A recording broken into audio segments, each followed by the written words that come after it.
In this video, we are going to discuss different levels of complexities in terms of Big O. When we talk about code complexity, we will have different level of complexity for the algorithms. Here, I will plot the graph for the complexity level from low to high. The first level is O of 1. When we talk about Big O, we will represent the notation as O. In this graph, I am referring all the levels of complexity in terms of Big O, because we are not going to concentrate on the best case and average case scenarios. Our ultimate aim is take the worst case scenarios and work with that in best way. Sounds good, right? And next level is O of log n, and the next level is O of n, and next higher level is O of n log n, and next is O of n square, and next one is O of 2 power n. I will give example for these levels of complexities so that you will get clear idea about these complexities. So the complexity of O of 1 means it's one step to execute. For example, A equals to B plus C, or C equal to 1 plus H, something like this. And next level of complexity is O of log n. O of log n is basically time goes up linearly while the n goes up exponentially. So if program takes 1 second to compute 10 elements, it will take 2 seconds to compute 100 elements. Like that, it will take 3 seconds to compute 1000 elements, and so on. That is 10 power 1 is equal to 10, and 10 square equal to 100, and 10 cube equal to 1000.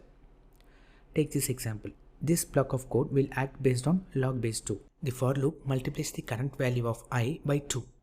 So it goes from 1 to 2, 2 to 4, 4 to 8, 8 to 16, and 16 to 32, like that.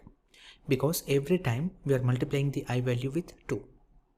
In this block of code, just think we are passing n value as 8.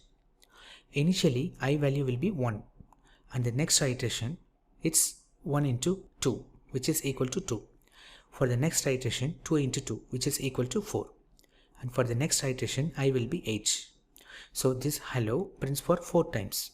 If I increment the I value by 1, this loop will execute for 8 times.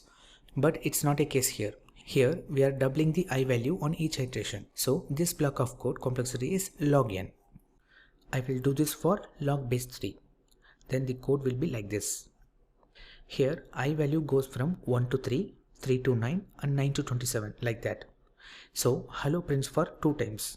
Because after this loop execute for second time, I value will be 9. So it will be exit from the loop because we have given n value as 8. And the next complexity is O of n.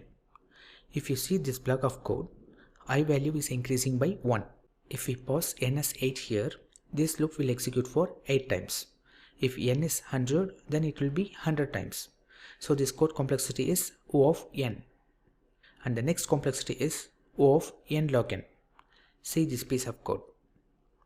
This for loop is inside of the another for loop. So the first for loop will execute for n times, and inside that the another for loop will execute for log n times, because we are incrementing the I value with log base 2. So its complexity is log n, and this first loop complexity is n times. So its complexity is n times of log n, which is equals to O of n log n.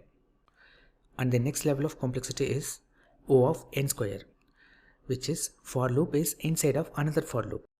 See this example. This for loop is inside of another for loop. This second for loop complexity is n, and it's present inside of this for loop.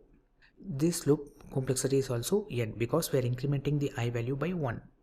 So n times of n, that is n into n, which is equal to n square complexity. And finally, O of 2 power n.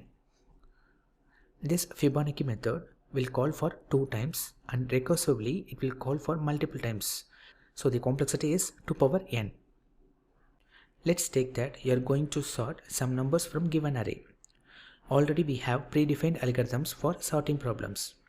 That is bubble sort, insertion sort, selection sort, merge sort, and heap sort. Don't worry about this. We have separate unit for these sorting algorithms. In that unit, we will go deep into the sorting algorithms. If you use bubble sort, your code complexity will be n square. And if you use merge sort algorithm to sort your array, the complexity will be n log n, which is lesser complexity than bubble sort. It's your responsibility to choose the right algorithm for your problem statement based on the complexity of the algorithms.